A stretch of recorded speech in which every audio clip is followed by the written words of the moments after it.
안녕하세요. 한 학기 동안 영성과 찬송을 진행할 이천진입니다. 여러분 만나뵙게 돼서 반갑고요. 이 영성과 찬송 이 수업이 여러분에게 의미 있는 그런 시간이 되기를 바랍니다.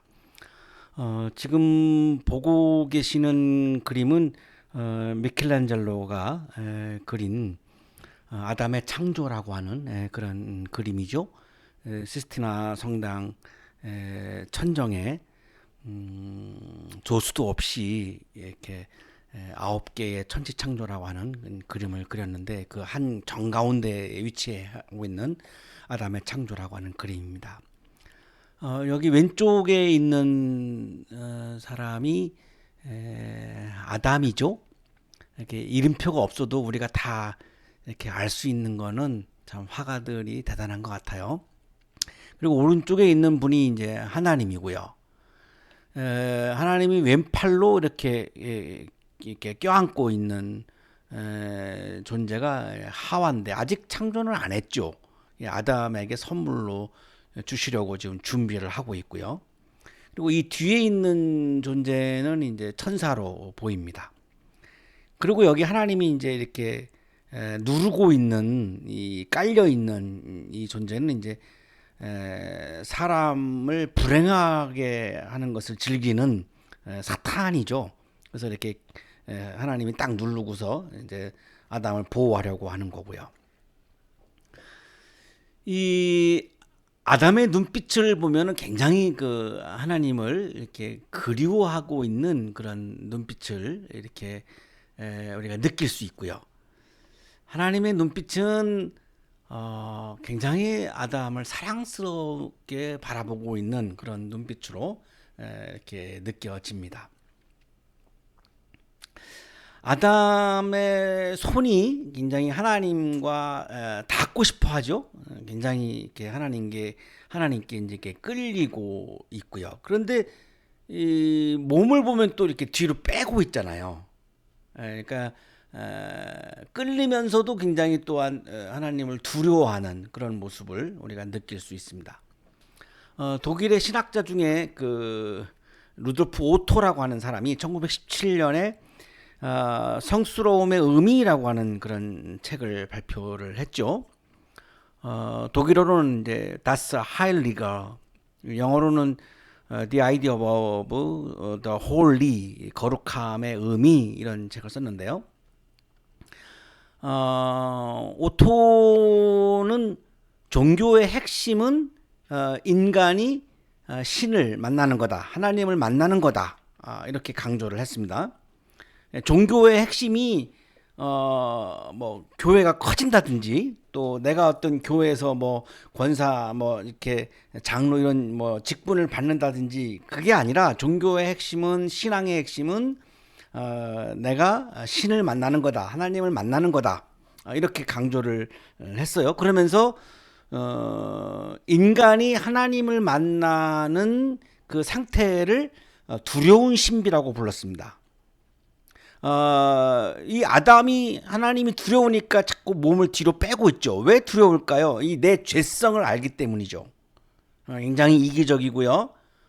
이웃을 사랑하지 못하고 이런 죄성을 인정하기 때문에 이렇게 신을 지금 두려워하고 있는 모습을 우리에게 보여주고 있는데, 이걸 오토가 두려운 신비다 이렇게 이야기를 하면서 인간이 신을 만나는 상태를 두 가지로 나누어서 설명을 하는데요. 압도적인 신비, 그리고 매혹적인 신비. 그러니까 두려우니까 지금 하나님에게 압도당하고 있죠. 압도당하니까 이제 두려운 거고, 그래서 자꾸 뒤로 몸을 빼고 있어요. 그런데 또 끌리거든요. 매혹적이거든요, 하나님이. 그래서 자꾸 손을 뻗쳐서 지금 손을 닿으려고 하는, 이 압도적인 신비와 매혹적인 신비가 교차되고 있는 그런 모습을 우리에게 보여주고 있는데, 오토라고 하는 신학자가 이거를 너무나 아주 정교하게 우리들에게 설명을 해주고 있습니다. 이 한 학기 동안 영성과 찬송을 우리가 수업을 할 텐데요. 이 영성의 핵심이 신을 만나는 거죠. 하나님을 만나는 겁니다. 하나님을 우리가 경험하는 거죠. 하나님을 체험하는 겁니다. 그러면 질문이 있죠. 하나님을 만나는 통로가 뭐냐라고 하는 겁니다. 하나님을 경험하는 통로가 뭐냐라고 하는 것이 매우 중요하죠. 왜냐하면 하나님을 우리가 눈으로 볼 수 없습니다. 하나님은 영이기 때문에 우리가 눈으로 하나님을 볼 수 없어요. 출애굽기에 나오죠. 하나님을 보면 죽는다고. 그리고 서신서에서도 나오고 복음서에서도 나오는데 하나님을 본 사람이 한 사람도 없다 이런 말씀이 나오죠. 하나님을 우리가 눈으로 보아서 만나는 건 불가능합니다. 그러면 하나님을 만나는 통로는 뭘까요? 소리입니다. 하나님의 소리죠. 하나님의 소리를 들음으로 하나님을 만나는 거죠. 이 하나님의 소리를 이제 칼 바르트라고 하는 신학자는 말씀이라고 얘기를 했죠. 이 말씀의 세 가지 차원을 얘기했는데 계시된 말씀, 예수 그리스도, 기록된 말씀, 성서, 선포되어지는 말씀, 설교. 이 세 가지 말씀, 하나님의 소리를 통해서 우리가 하나님을 만날 수 있다라고 이야기를 하죠. 나중에 이거 다 살펴보겠습니다만 저는 한 가지를 추가합니다. 하나님의 소리가 말씀이 있고요. 또 하나가 뭐냐? 한 학기 동안 수업하려고 하는 찬송입니다. 이 찬송은 하나님의 소리입니다. 그래서 찬송을 통해서 우리가 하나님을 만날 수 있고 하나님을 경험할 수 있고 하나님을 체험할 수 있다라고 말씀을 드리는 거죠. 이거를 한 학기 동안 증명하려고 하는 겁니다. 왜 찬송이 하나님의 소리인가? 왜 찬송이 하나님을 만나는 통로인가? 이거를 한 학기 동안 한 13번, 12번 정도 강의가 될 것 같은데요. 이거를 한 학기 동안 여러분하고 함께 수업을 하도록 그렇게 하려고 합니다. 여러분 잘 모르실까요? 한국에 유명한 K-팝 그룹이 있죠. 소녀시대인데요. 소녀시대의 한 멤버인 써니입니다. 써니. 본명은 이제 이순주고요. 어느 날 이제 제 방에 들어왔어요. 제가 지금은 이제 한양대학교에서 사역을 하고 있는데 요 전에가 이제 청와대 옆에 있는 역사가 한 110년 됐나요? 궁정감리교에서 제가 담임 목회를 하고 있을 때인데 이분이 제 방에 들어왔습니다. 근데 저는 사실 잘 몰라요. 그래서 누구시냐고 그랬더니 써니라고. 그래서 써니가 누구냐고 그랬더니 굉장히 자존심 상해하더라고요. 소녀시대 알아요? 저한테. 그래서 소녀시대는 들어봤어요. 그래서 소녀시대의 써니입니다. 그래요? 그래서 웬일이십니까? 그랬더니 제가 이 교회 교인입니다. 그래요. 죄송하다고, 제가 우리 교인을 몰라보고 가끔 나오시니까 제가 잘 몰랐다고. 그랬더니 사진을 같이 찍고 싶다고 저하고. 그래서 사진을 지금 이렇게 찍고 있는데요. 할 수 없이 제가 이렇게 사진을 찍고 있는데 이 그 사진을 잘 보시면은 이 써니가 고개를 제 쪽으로 이렇게 막 많이 이렇게 각도가 이렇게 쏠려 있죠. 저는 이렇게 반드시 서 있고 순규는 이렇게 제 쪽으로 고개를 많이 이렇게 쏠리겠습니다. 이게 바로 뭐냐면 이제 끌린다라고 하는 거 아니겠습니까? 이게 이제 오토가 얘기하는 매혹적인 신비입니다. 그러면서도 뭔가가 이렇게 두려우니까 제 방에 들어와서 자기 마음대로 못해요. 굉장히 조심스러워하고 사진 찍자라고 하는 것도 굉장히 조심스럽게 말하고, 제 방문 바깥에는 뭐 애들이 막 순규랑 사진 찍고 싶어가지고 막 줄 서 있었습니다. 그 당시에. 그래서 이렇게 하나님께 우리가 매혹적으로 끌리면서도 나의 죄성 때문에 두려워하는 것, 이런 마음이 있을 때 하나님을 경험할 수 있지, 하나님을 두려워하지 않는 사람은 하나님을 경험할 수 없습니다. 하나님을 두려워하지 않는다라고 하는 것은 내가 내 죄성을 인정하지 않는 거고요. 내 죄성을 인정하지 않는다면 하나님이 필요 없지요. 구원도 필요 없습니다. 내가 죄인이 아닌데 뭐 하나님이 뭐 필요하고 뭐 구원이 뭐 필요하겠습니까? 그러니까 하나님도 두렵지 않은 거죠. 제가 이제 지금은 대학교회라서 그런 분들이 없는데 일반 교회 있을 때 제가 보면 교회 와서 그냥 막 자기가 말하고 싶은 대로 다 말하고 그냥 행동하고 싶은 대로 다 행동하고 그냥 완전히 이게 그냥 교회가 자기 거고 뭐 이러는 분들이 계셔요. 그건 하나님을 전혀 두려워하지 않는 거잖아요. 내 죄성을 인정한다면은 내가 타자를 정죄할 수가 없지요. 죄인이 어떻게 다른 사람을 죄인이라고 정죄하겠습니까? 같은 죄인끼리. 정죄한다라고 하는 거는 내가 내 죄성을 내가 인정하지 않는다는 거거든요. 죄성을 인정하지 않으면 하나님이 두렵지 않고 하나님을 두려워하지 아니하면 하나님을 만날 수 없다는 겁니다. 오토가 이거를 그래서 두려운 신비라고 말한 겁니다. 하나님을 경험하는 상태를 두려운 신비다라고 말한 거죠.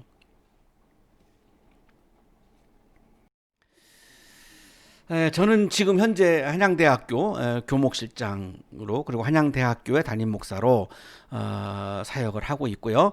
찬송가 관련해서는 우리 한국교회 현재 사용하고 있는 찬송가 98장, 203장 두 곡을 작곡을 했습니다. 새로운 찬송가를 만들기 위해서 찬송가 공회에서 이제 찬송가 이렇게 응모를 받았거든요. 그래서 제가 그때 98장을 작곡을 해가지고 제가 보냈습니다. 예수님 오소서라고 하는 찬송가였는데요. 원래 이 제목은 성령이여 오소서였어요. 그랬는데 하나님 이렇게 시작하는 그런 찬송가였는데 지금은 이제 예수님 오소서 이렇게 이제 바뀌었습니다. 찬송가 공회에서 좀 그거를 수정을 했는데요. 한국음악 선법으로 작곡을 한 거를 찬송가 공회에서 약간 서양 음악을 많이 좀 이렇게 집어넣어서 이렇게 좀 곡을 바꿨죠. 지금 그렇게 해서 돼 있고요. 203장은 하나님의 말씀은 생명의 말씀이라 뭐 이런 이제 곡인데요. 이 맨 처음에 203장을 보냈나요? 203장을 보냈더니 이제 그게 채택이 돼가지고 찬송가 공회에서 한 곡을 더 해달라고 제가 연락이 와가지고 아마 98장을 작곡했나 뭐 이제 그런 것 같은데 어쨌든 그래서 두 곡이 이제 이렇게 응모를 해가지고 이렇게 찬송을 선택이 되었고 그 이후에 이제 연락이 와서 현재 지금 찬송가 편집을 하는 전문위원으로 일해달라고 해가지고 찬송가 공회 전문위원으로 가서 현재 한국교회 찬송가 편집하는데 이렇게 관여를 하는 그런 일을 이렇게 하기도 했습니다. 한 학기 동안 여러분과 수업하는 수업의 목표는 찬송은 하나님이 인간을 만나는 영성이다라고 하는 것을 우리가 이해하는 겁니다. 찬송은 어떤 우리가 뭐 쾌락을 위해서 어떤 우리의 감정을 위해서 부르는 것이 아니고 우리가 하나님을 만나기 위해서 부르는 그런 영성이다라고 하는 그런 것을 우리가 이해하는 거고요. 그 다음에 이제 두 번째는 우리가 한국인이잖아요. 그러면 이제 서양 음악이 우리나라에 들어오는 것은 찬송가를 통해서 들어왔습니다. 그러면 이제 찬송가가 들어오기 전에 그게 800년대인데 그 전에는 한국 음악이 존재했잖아요. 한국에. 그럼 한국 음악의 의미는 그럼 뭐냐라고 하는 거죠. 한국 음악의 의미도 우리가 좀 살펴보아야 하는 게 우리가 한국인이기 때문에 그래서 한국 음악의 의미도 한 3주 정도 이렇게 좀 살펴보도록 그렇게 하겠고요. 전반적으로 음악과 신학의 융합을 통해서 우리들의 폭넓은 영성을 기르는 그런 목표를 가지고 한 학기 동안 여러분과 수업을 진행하도록 하겠습니다. 수업의 운영은 영성과 찬송에 대해서 제가 강의를 하겠습니다. 한 60분 이내로 하겠습니다. 좀 길으면 60분, 좀 짧으면 뭐 40분일 수도 있고요. 그다음에 이제 매주 대화와 토의가 있는데요. 지금 이제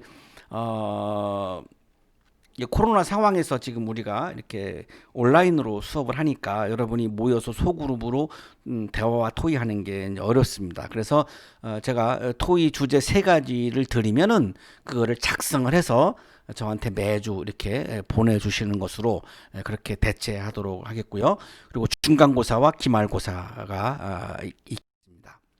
평가는 대화와 토의가 40%입니다.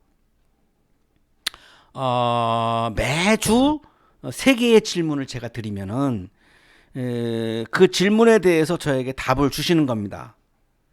답을 주시면 그냥 40% 점수를 드리려고 합니다. 이 대화와 토의의 내용은 제가 채점을 하는 것이 아니라 여러분이 작성해서 보내주시면 그것이 출석이고요.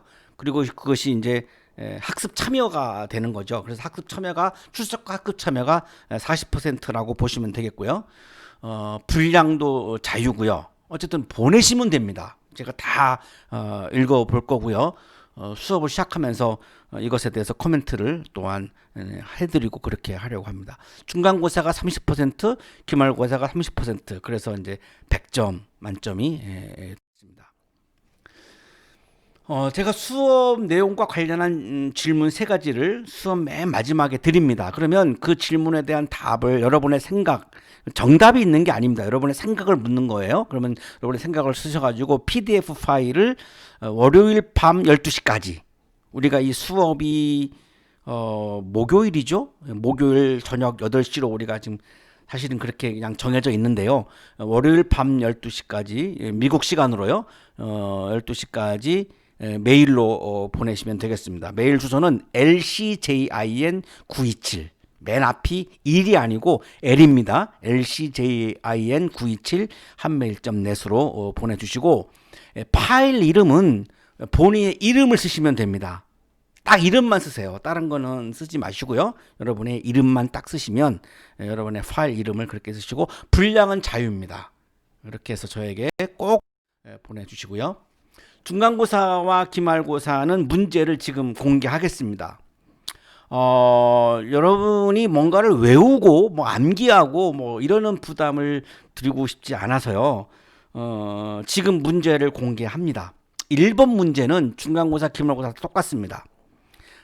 중간고사를 치르기 전까지 수업한 진도 내에서 여러분 교재에서 가장 공감하는 문장 하나를 뽑아서 왜 그 문장에 내가 공감하는지를 쓰는 겁니다. 2번 문제는 교재 내용 중에서 공감하지 않는 문장을 선택을 해서 내가 왜 이 문장에 공감하지 않는지 그 이유를 쓰는 거고요. 3번은 이 문장 중에 내가 질문이 있는 문장, 이 문장에 대해서는 내가 이런 질문이 있다라고 하는 거를 쓰시면 됩니다. 그러니까 이거는 뭐 다 오픈북이고요. 이거는 뭘 보시고 쓰셔도 되고 아무 상관이 없습니다. 그냥 여러분의 생각을 쓰는 거고 정답은 없어요. 정답은 없고 여러분 틀렸다 맞았다의 차원으로 채점을 하지 않고요. 채점은 좋은 글을 제가 이제 좋게 평가하는 겁니다. 여러분의 인격이나 여러분의 신앙을 내가 평가할 수는 없어요. 그냥 글만 평가합니다. 여러분이 좋은 글은 여러분이 이야기하려고 하는 것이 무엇인지가 분명한 게 좋은 글입니다. 그리고 아무도 생각하지 못하는 독창적인 생각이 들어있다든지 그리고 이 앞뒤 문맥이 굉장히 논리적인 글, 이게 좋은 글이죠. 그 다음에 맞춤법과 띄어쓰기가 정확해야 합니다. 글은 맞춤법 띄어쓰기가 정확해야 돼요. 그래서 맞춤법 틀리면은 감점, 띄어쓰기 틀리면 감점 들어갑니다. 이렇게 제가 객관적으로 이렇게 여러분의 글을 평가합니다. 분량은 3문제 포함해서 A4 2매 정도, 글자 수로 2천자, 원고지로 한 15매 정도가 될 것 같은데요. A4로 한 2매 정도 쓰면 괜찮을 것 같고요. 자유입니다. 자유인데 이 세 문제에 대해서 답을 하려면 그래도 A4 2매 정도는 들어가지 않을까 그런 생각이 들어서 이런 정도로 가이드를 해드리는 거고요. 교재는 영성과 음악입니다.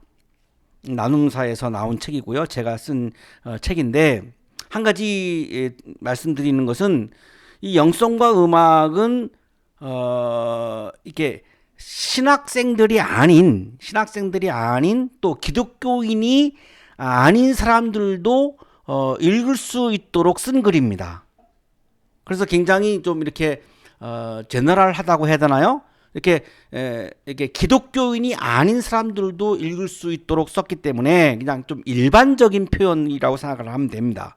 자, 그런데 그거를 이제 우리는 여기 이제 신학교니까 이거를 이제 신이다 그런 거를 이제 하나님으로 바꿉니다. 우리 수업 시간에는 이 책에서는 사실 하나님이라고 호칭도 가급적이면 잘 안 쓰고 그냥 신으로 대체하고 이렇게 하는데 그 이유는 일반인들도 좀 읽었으면 해서 이제 그렇게 쓴 책입니다. 그러나 기본적인 원리나 뼈대는 다 이게 똑같기 때문에 이 책을 꼭 구입을 하셔서 미리 읽어 오셔야 여러분 수업하실 때 훨씬 더 이해하시기가 좋을 거라고 생각을 합니다. 자, 오늘은 오리엔테이션만 하고 수업을 마치겠고요. 다음 주에는 영성, 하나님과 인간의 만남이라고 하는 그런 주제로 수업을 하겠는데요. 하나님을 만나는 통로가 뭐냐라고 하는 하나님을 만나는 통로에 대해서 수업을 하려고 합니다. 오토가 말한 것처럼 우리 신앙의 핵심은 하나님을 내가 만나는 건데 과연 우리가 하나님을 만나는 경험을 하면서 지금 신앙생활을 하는가? 이런 질문을 하지 않을 수가 없어요. 그러니까 교회 생활과 영적 생활은 다릅니다. 교회 생활은 교회라고 하는 기관 안에서 어떤 나 역할을 하고 거기서 어떤 교제도 나누고 또 거기서 어떤 그 나의 위치도 갖고 뭐 이런 거잖아요. 그건 교회 생활이죠. 영적 생활은 하나님을 만나는 생활을 말하는 거예요. 그러니까 교회 생활을 한다고 해서 하나님을 만난다라고 볼 수는 없죠. 영적 생활과 교회 생활은 다른 차원이에요. 그래서 지금 다음 주에 수업할 내용은 교회 생활이 아니라 하나님을 만나는 영적 생활에 대해서 이야기를 나누려고 합니다. 9월 24일에는 찬송 하나님과 인간이 만나는 계단이라고 하는 주제로 수업을 할 텐데요. 서양 음악의 음계는 도레미파솔라시도 이렇게 돼 있죠. 한국 음악의 음계는 황태중임남 이렇게 돼 있습니다. 궁산각지호는 한국 음악의 음계가 아니라 중국 음악의 음계예요. 한국 음악의 음계는 황태중임남이고요. 서양 음악의 음계는 도레미파솔라시도잖아요. 이 도가 도미누스입니다. 하나님이에요. 레는요, 레조나레 하나님의 음성이에요. 미는요, 미라꿀레 하나님의 기적이에요. 자, 아래 도는 알파 하나님이고 노미누스. 한 옥타브 우의 도는 오메가 하나님이에요. 노미누스.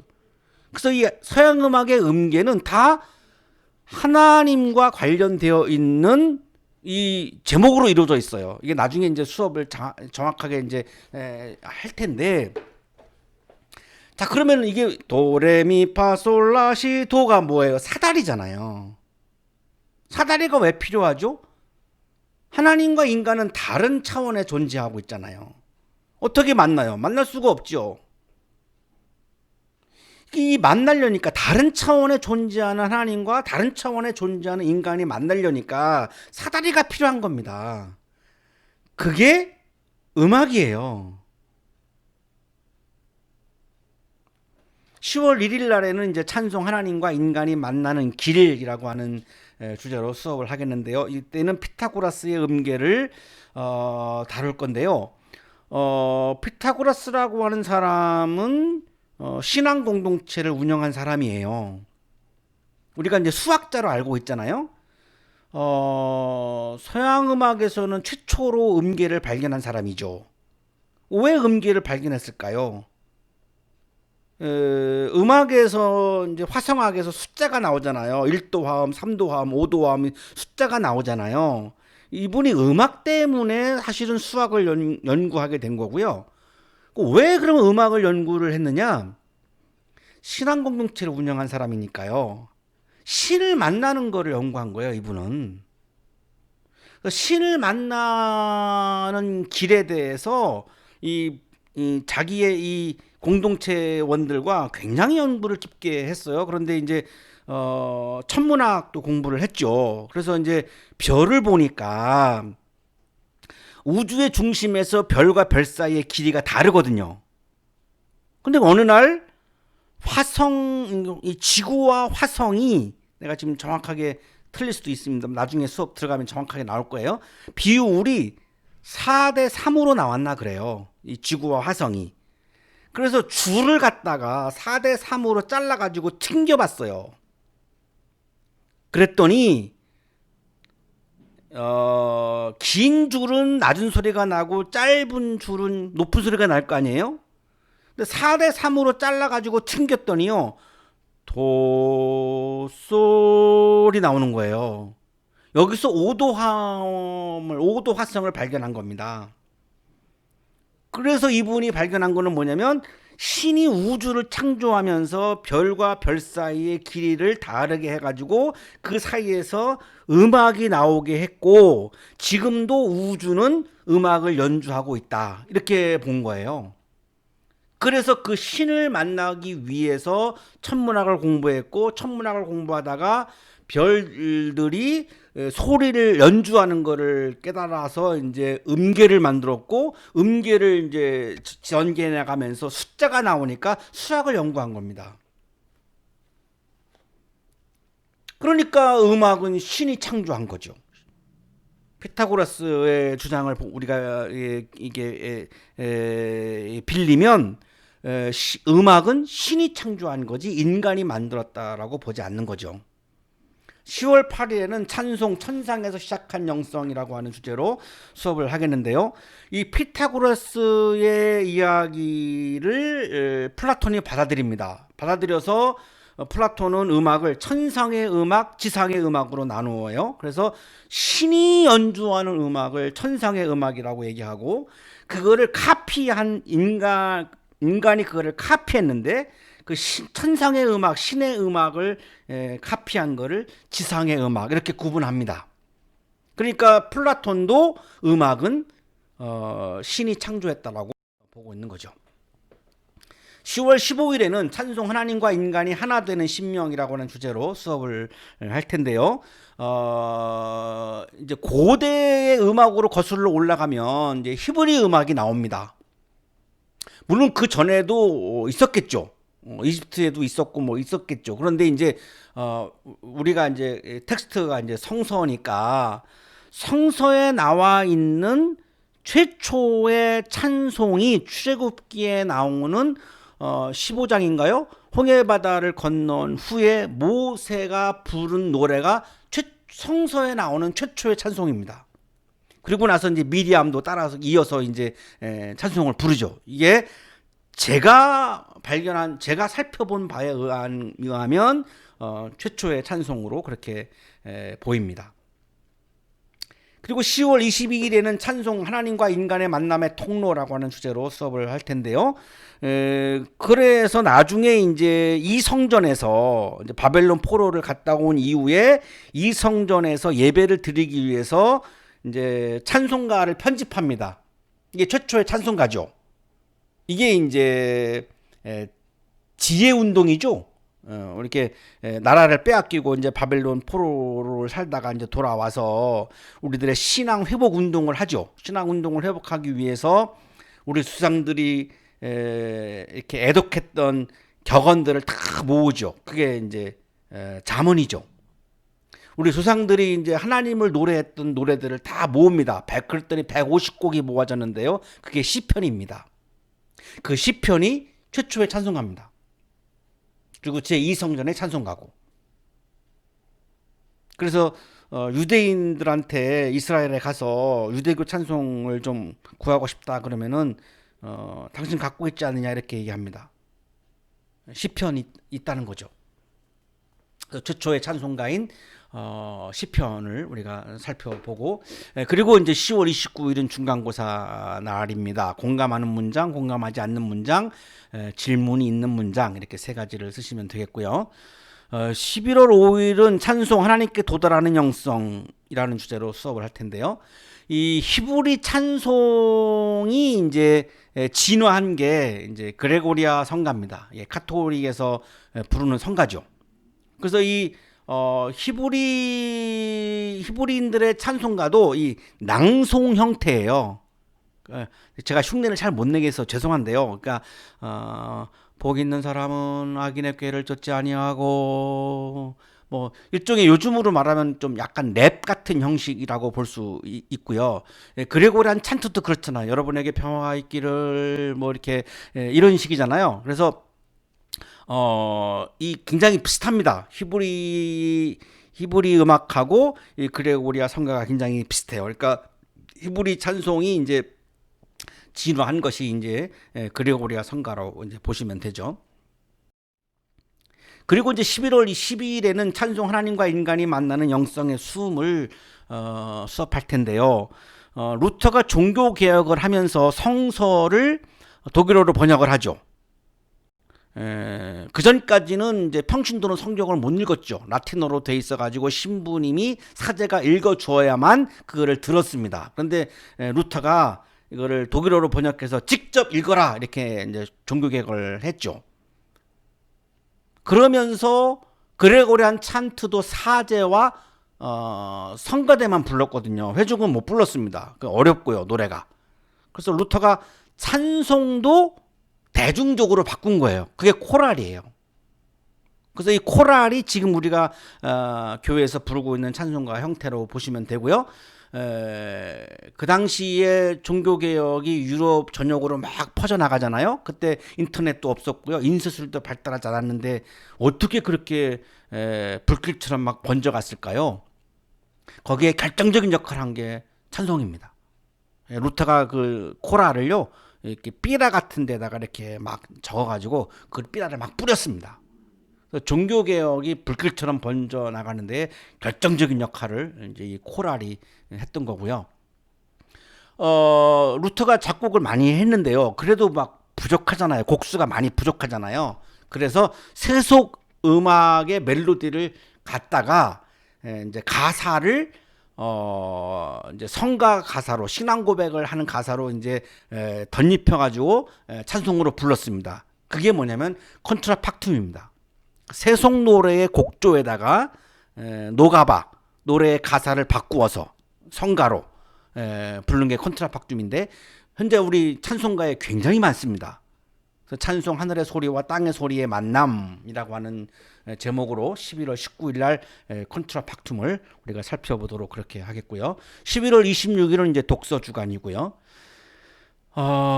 자, 그 다음에 이제 여기까지가 이제 우리 지금 현재 이제 쓰고 있는 찬송가까지 왔죠. 히브리 찬송으로부터 우리가 지금 쓰고 있는 찬송까지 이제 왔는데요. 그 다음에 이제 마지막 3주가 이제 사실은 굉장히 언덕이에요. 우리에게는 굉장히 고비예요. 왜 그러냐면 우리가 한국인인데 한국 음악을 잘 몰라요. 그래서 이게 굉장히 어렵습니다. 어려운데 이 수업을 하는 이유는 이겁니다. 1800년대에 이제 외국의 선교사들이 이제 우리나라에 들어오셔서 선교를 하셨죠. 그래서 생긴 게 뭐냐면 기독교라고 하는 제도적인 종교가 생긴 거죠. 그러면 선교사가 들어오기 전에 한국에는 하나님은 존재했나 안 했나? 라고 질문을 하면 저는 존재했다라고 볼 수밖에 없습니다. 하나님은 우주를 창조하셨으니까요. 한국도 창조하셨고, 그럼 한국인도 하나님의 자녀이고, 그러면 자녀하고 소통했을 것이고 돌보셨을 것이고, 하나님은 선교사 이전에도 계셨다고 봐야죠. 창조신앙을 우리가 이야기를 하려면.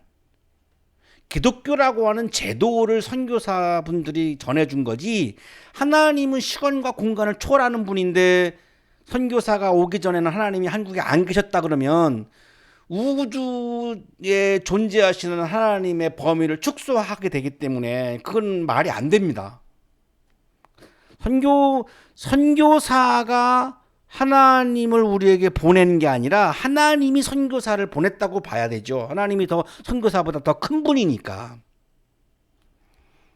그러니까 이런 질문을 하게 되죠. 그러면 선교사가 들어오기 전에는 하나님은 한국인과 소통과 교제를 했느냐 안 했느냐라고 하는 질문을 합니다.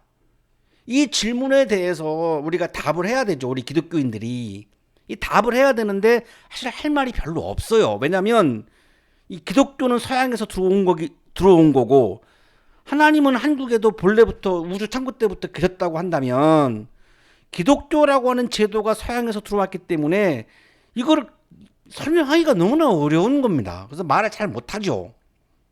그래서 이 질문에 대해서 이제 이 신학자들 중에 윤성범 선생님, 유동식 선생님, 김광식 선생님 이런 세 분이 답을 한 게 있어요. 그런데 이거는 교리도 아니고 진리도 아니에요.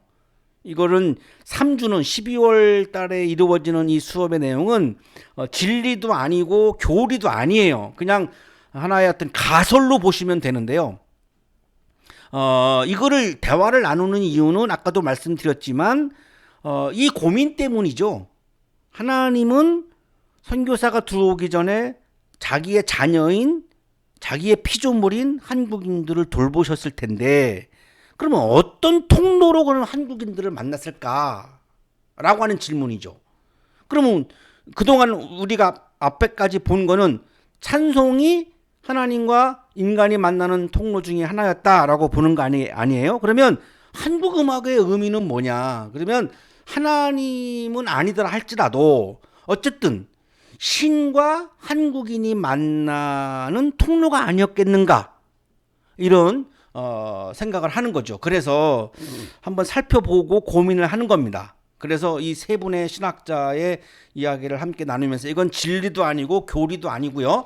이건 약간 좀 기독교에서 좀 포기를 더 우리가 넓혀서 좀 넓은 폭에서 한번 생각을 해보자는 건데 그 이유는 우리가 어쨌든 한국인이기 때문에 그래서 12월 3일에는 한국음악 신이 한국인과 교제하는 멋의 영성이라고 하는 주제로 한국음악의 장단 중에 엄모리 장단이 있어요. 이 엄모리 장단이 굉장히 한국의 장단 중에 이렇게 멋으로 이렇게 이야기하는 장단이거든요.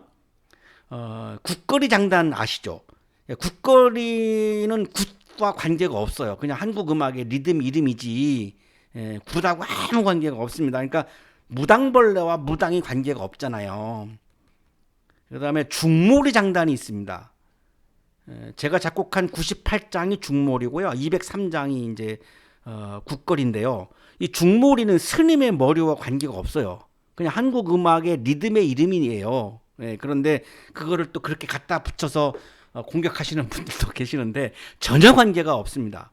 이 엄모리 장단도요. 이게 한국 음악의 장단 중에 굉장히 한국 음악의 멋의 특색을 지니고 있다라고 하는 장단이에요. 그래서 이거를 보면서 윤성범 선생님이 얘기하는 멋의 영성을 한번 살펴보고요. 12월 10일에는 한국 음악 신이 한국인과 신비적 합의를 이루는 풍류의 영성. 유동식 선생님은 인간이 신을 만날 때 장면을 신명이라고 얘기를 해요. 그 신명을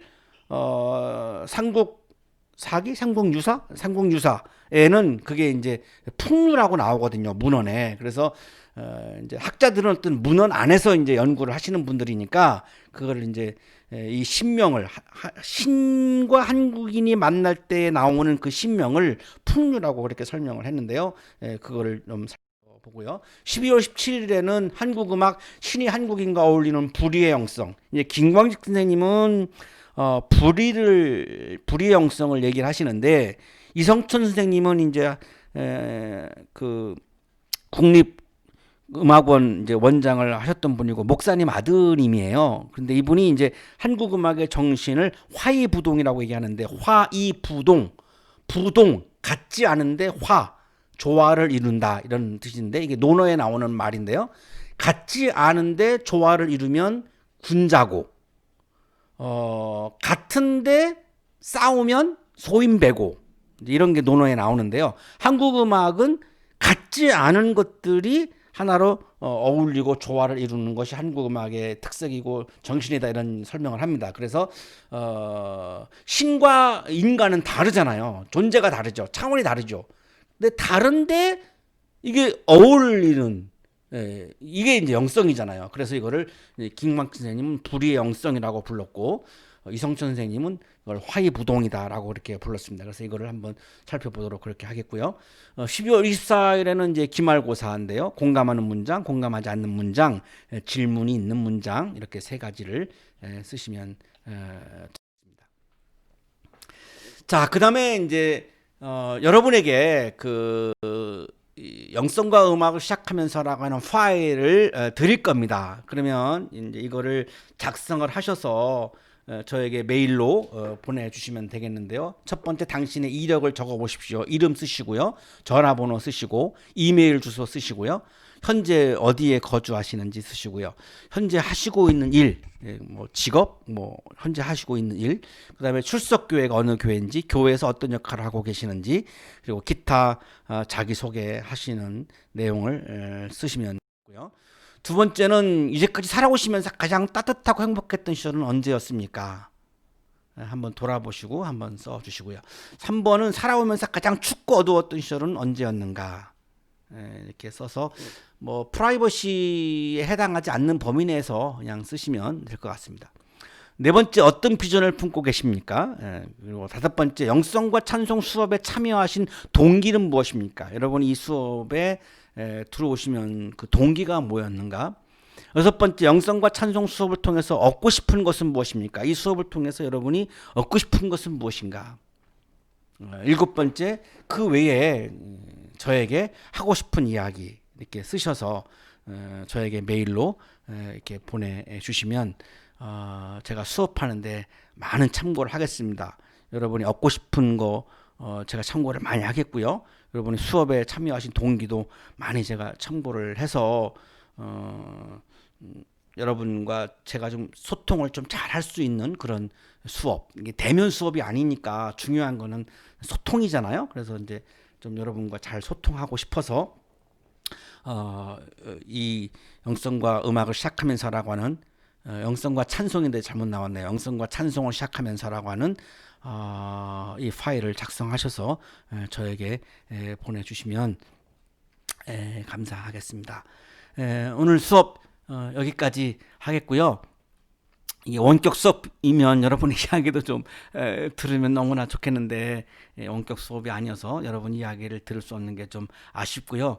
그래서 매주 그 세 가지를 써서 저한테 보내주시는 게 필요한 게 제가 이 수업 시간에 제가 여러분의 이야기를 듣는 게 어려우니까 여러분이 좀 써서 꼭 써서 여러분에게 저에게 보내주시면 되겠고요. 이번 주는 영성과 찬송을 시작하면서 이거를 써서 저한테 보내주시고요. PDF 파일로 저에게 메일로 꼭 보내주시면 감사하겠습니다. 오늘 수업 여기까지 하겠습니다. 여러분 수고 많으셨고요. 다음 시간에 다음 주에 영성 하나님과 인간의 만남에 대해서 여러분 수업을 진행하도록 하겠습니다. 한 주간 동안 여러분 건강하시고 코로나 조심하시고 이런 상황에서도 항상 기뻐하라, 범사에 감사하라, 쉬지 말고 기도하라. 감사와 기쁨과 기도가 끊어지지 않도록 여러분 최선을 다해서 기쁜 마음으로, 감사하는 마음으로, 또 기도하는 마음으로 한 주간 잘 보내시고 다음 주에 뵙겠습니다. 여러분 수고 많으셨습니다. 고맙습니다. 감사합니다.